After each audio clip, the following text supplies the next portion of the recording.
তো মুসলিম ভাইরা, আমি আপনাদের খেদমতে রাসূলুল্লাহ সাল্লাল্লাহু আলাইহি ওয়াসাল্লাম এর একটি হাদিস বর্ণনা করেছি। উক্ত হাদিসে রাসূলুল্লাহ সাল্লাল্লাহু আলাইহি ওয়াসাল্লাম চারটি ভবিষ্যৎবাণী করেছেন। এটা শুধু চারটি ভবিষ্যৎবাণী নয়, বরং তিনি উম্মতকে সতর্ক করেছেন। সুতরাং আমরা যদি এই চারটি বিষয়ে সতর্ক থাকতে পারি, তাহলে আমাদের জান্নাতে যাওয়া সম্ভব, অন্যথায় আমাদের জাহান্নামে যাওয়া লাগতে পারে।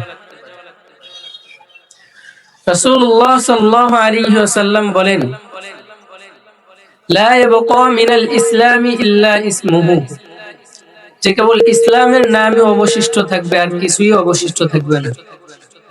ওয়ালা ইয়াবকা মিনাল কুরআনি ইল্লা রাসমুহু, যে পবিত্র কুরআনুল কারীমের কেবল অক্ষর অবশিষ্ট থাকবে, আর কিছুই অবশিষ্ট থাকবে না। মাসাজিদুহুম আমিরাতুন ওয়া হিয়া খারাবুম মিনাল হুদা, যে তাদের মসজিদগুলো বাহ্যিকভাবে আবাদ থাকবে, কিন্তু তাতে কোনো হিদায়াত থাকবে না। উলামাউহুম শাররু মান তাহতা আদিমিস সামাই মিন ইনদিহিম, আর তাদের আলেম উলামাদের অবস্থাটা হবে এমন যে তারা হবে আকাশের নিচে সর্বনিকৃষ্ট লোক। তাখরুজুল ফিতনাতু ওয়া ফীহিম তাউদু, আর এই দ্বীনের ফিতনা তাদের থেকে এটা ছড়াবে, অতঃপর এই ফিতনা তাদের দিকেই প্রত্যাবর্তন করবে। হাদিস শরীফে চারটি গুরুত্বপূর্ণ বিষয় রাসূলুল্লাহ সাল্লাল্লাহু আলাইহি ওয়াসাল্লাম আমাদেরকে সতর্ক করেছেন। এক নম্বর হলো ইসলাম, দুই নম্বর হলো কুরআনুল কারীম, তিন নম্বর মসজিদ, চার নম্বর হচ্ছে আলেম ওলামা। এক নম্বর হচ্ছে ইসলাম। যদি গভীরভাবে আমরা চিন্তা ভাবনা করি, তাহলে এই বিষয়টা আমাদের নিকট সুস্পষ্ট হয়ে যাবে যে ইসলামের সাথে আমাদের সম্পর্ক কতটুকু আছে, বর্তমানে আমরা কতটুকু ইসলামের সাথে সম্পৃক্ত আছি। দুই নম্বর হচ্ছে কুরআনুল কারীম সম্পর্কে আমাদেরকে সতর্ক করা হয়েছে। ইসলামের মূল উৎস হলো কুরআনুল কারীম, কিন্তু একটা প্রশ্ন হলো যে এই কুরআনুল কারীমের সাথে আমাদের সম্পর্ক কতটুকু আছে, আমরা কতটুকু এই কুরআনুল কারীম শিখতেছি, বুঝতে পারতেছি, এটা হচ্ছে প্রশ্ন। তিন নম্বর যে বিষয়টা আমাদেরকে সতর্ক করা হয়েছে সেটা হলো মসজিদ। যদি আমরা একটু চিন্তা করি, তাহলে এই বিষয়টা আমাদের নিকট স্পষ্ট হয়ে যাবে যে একটা সময় মসজিদগুলো ছিল এমন যেখানে তালিম তারবিয়াতের কাজ হতো, দাওয়াত ও তাবলীগের কাজ হতো, ইসলাম প্রচার প্রসারের কাজ হতো। কিন্তু বর্তমানে এই মসজিদগুলোতে কতটুকু ইসলাম প্রচার প্রসারের কাজ হচ্ছে, কতটুকু দাওয়াত ও তাবলীগের কাজ হচ্ছে। চার নম্বর আলেম ওলামা। এই বর্তমান সময়ে আলেম ওলামাদের অবস্থাটা কেমন? যারা আল্লাহ তাআলার দ্বীন সংরক্ষণের দায়িত্ব নেন, এই দ্বীনকে প্রচার প্রসারের দায়িত্ব নেন, বর্তমানে তাদের অবস্থা কেমন? এই কয়েকটি বিষয় সংক্ষিপ্ত আলোচনা করার চেষ্টা করব ইনশাআল্লাহ। হাদিস শরীফের প্রথম অংশ হলো লা ইয়াবকা মিনাল ইসলামি ইল্লা ইসমুহু, যে কেবল ইসলামের নামই অবশিষ্ট থাকবে। এই হাদিসের ব্যাখ্যায় উলামায়ে কেরাম ব্যাখ্যা করেন যে ইসলামের নাম অবশিষ্ট থাকবে, এর মানে হলো ইসলামের কয়েকটি গুরুত্বপূর্ণ বিষয় অবশিষ্ট থাকবে, যেমন নামাজ, রোজা, হজ, যাকাত ইত্যাদি, এগুলো অবশিষ্ট থাকবে, কিন্তু এর রূহ অবশিষ্ট থাকবে না। পৃথিবীর জুড়ে মানুষ নিজেকে মুসলিম দাবি করবে ঠিকই, কিন্তু তাদের মাঝে মুসলমানের কোনো চিহ্ন পাওয়া যাবে না। বর্তমানে যদি আমরা চিন্তা করি, তাহলে বিষয়টা আমাদের নিকট এটা একেবারেই সুস্পষ্ট যে আমাদের মাঝে ইসলামের, আমরা মুসলমান দাবি করি ঠিকই, কিন্তু আমাদের মাঝে মুসলমানের কোনো চিহ্ন নেই। উলামায়ে কেরাম ব্যাখ্যা করেন এভাবে যে তাদের মাঝে ইসলামের কোনো চিহ্ন পাওয়া যাবে না, তাদের মাঝে পাওয়া যাবে মিথ্যা, ব্যভিচার, অন্যায়, জুলুম, আরো অসংখ্য অগণিত পাপ, নির্যাতনের কাজসমূহ।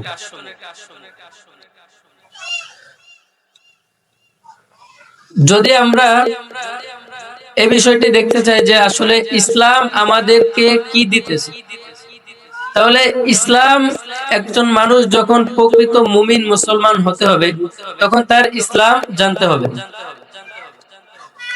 হাদিস শরীফের উদ্দেশ্য হলো রাসূলুল্লাহ সাল্লাল্লাহু আলাইহি ওয়াসাল্লাম আমাদেরকে সতর্ক করেছেন এজন্য যে আমরা যাতে এই বিষয়টির উপর সতর্ক থাকতে পারি এবং ইসলামকে আমাদের জীবনের সাথে সাজায় আমরা আমাদের জীবনকে সুসজ্জিত করতে পারি।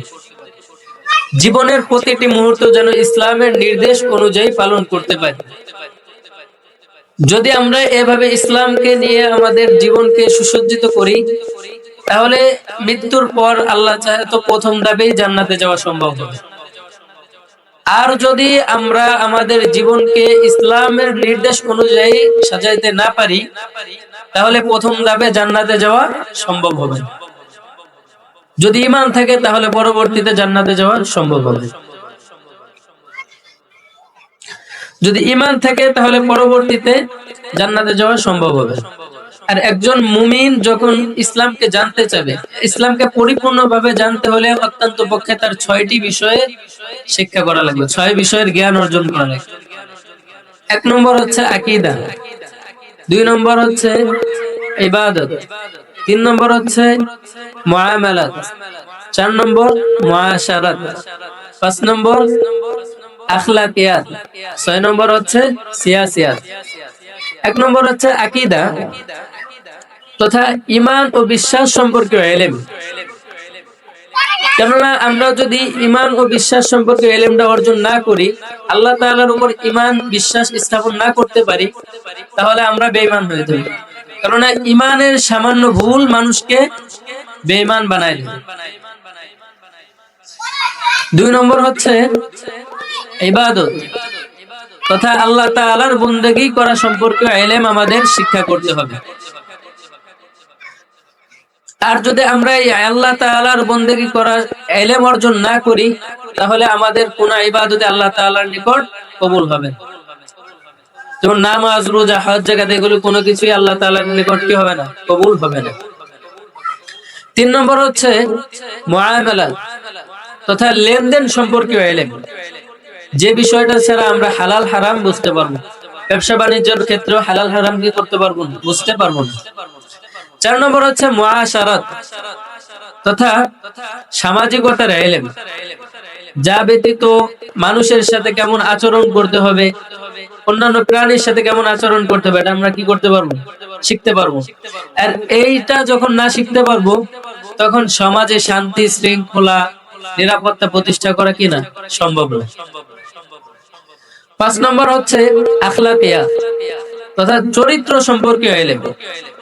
অর্থাৎ আমরা যদি তাকে রাসূলুল্লাহ সাল্লাল্লাহু আলাইহি ওয়াসাল্লামের চরিত্র কেমন ছিল তাহলে আমাদের নিকট আমরা এটাই পাবো যে সৎ স্বভাব অর্জন করা, অসৎ স্বভাব বর্জন করা। 6 নম্বর হচ্ছে সিয়াসিয়াত তথা রাষ্ট্র ও বিচার ব্যবস্থা সম্পর্কে ইলম।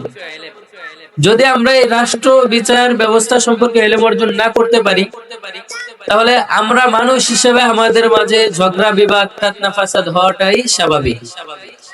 যদি আমরা এই ইলম অর্জন না করি তাহলে আমরা কি ইসলাম মোতাবেক আমাদের মাঝে ফয়সালা করতে পারবো, মীমাংসা করতে পারবো না। আর যখন আমরা ইসলাম মোতাবেক ফয়সালা আমাদের মাঝে না করতে পারবো তখন আমরা প্রকৃত মুমিন মুসলমান হতে পারবো না। ইসলাম জীবনের সকল ক্ষেত্রেই লাগবে। ইসলাম একটি পূর্ণাঙ্গ জীবন ব্যবস্থা যা আমাদেরকে এমন ভাবে নির্দেশ করে যেটা আমরা আমাদের জীবনের প্রতিটা বিষয়ের সাথে মিলিয়ে চললে আমাদের কি হবে, এটা আমাদের জন্যই ভালো। কারণ ইসলাম আমাদেরকে যে নির্দেশনা দেয় সেটা হচ্ছে আমেলে সালেহ এর নির্দেশ। আর যদি আমরা ইসলামকে ভঙ্গ করি তাহলে আমাদের কি হবে না, আমেলে সালেহ অর্জন হবে না। মোট কথা ইসলাম জীবনের প্রতিটি ক্ষেত্রেই লাগবে, তথা ব্যক্তি জীবন হোক, সামাজিক জীবন হোক, রাষ্ট্রীয় জীবন হোক, পারিবারিক জীবন হোক, ইসলাম আমাদের প্রতিটি ক্ষেত্রেই লাগে। এই দুনিয়া সুখ শান্তি সফলতার জায়গা না, তবু আল্লাহ তাআলা পবিত্র কালামুল্লাহ শরীফে ইরশাদ করেন যে মান আমিলা সালিহাম মিন যাকারিন আও উনসা ওয়া হুয়া মুমিনুন, যে মুমিন হওয়ার পর, ঈমানদার হওয়ার পর পুরুষ অথবা মহিলাদের মধ্য থেকে যেই সৎ আমল করবে আল্লাহ তাকে সুখী জীবন দান করবে। দুনিয়ার সুখীর জায়গা না, তবু আল্লাহ তাআলা কি দান করবে? সুখী জীবন দান করবে।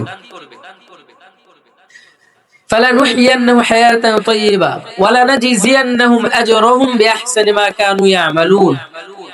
আর এই মুমিন হওয়ার পর পুরুষ অথবা মহিলাদের মধ্য থেকে যে আমল করবে আল্লাহ তাআলা তাকে তার আমল অপেক্ষা শ্রেষ্ঠ পুরস্কার দান করবে, তথা সে যতটুকু পাওয়ার যোগ্য তার থেকে আল্লাহ তাআলা কি করবে?